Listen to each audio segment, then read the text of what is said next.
شوفوا يا جماعة شيلة البصل دي والبطاطس. شوفوا انا جايبة النهاردة بطاطس طبعا وجايبة بصل، فما بحطش بقى الجديد على القديم. بعمل ايه؟ لازم انضف الاول الادراج. شايفين الدرج عامل ايه؟ البصل بتوع البطاطس والبصل اللي تحت دول بقى حاطين فيها شنط وكيس، يعني مش مستعملينها الحاجات دي. خليكوا بقى معايا. شفتوا اهو الاول عامل ازاي، بعد ما انضفه واغسله وارص البطاطس والبصل اوريكم شكله عامل ازاي. طبعا يا حبايب قلبي انا غسلت اهو الباسكت بتاع البطاطس والبصل زي الفل اهو.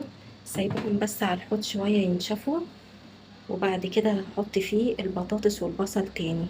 هوريكم بعد ما انا رصيته بقى. شفتوا يا حبايب قلبي؟ دلوقتي بقى انا عملت اهو البصل حطيته اللي هو القديم. هحط بقى الجديد اللي انا جايباه هرصه وهوريكم بعد ما رصيته هيبقى عامل ازاي. خلاص الحمد لله حطيت اهو الجديد زي ما انتم شايفين.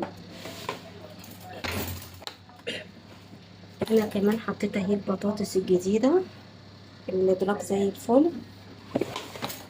انا كل فتره بعمل كده، بشيلهم واغسلهم واحطهم ارصهم من اول وجديد.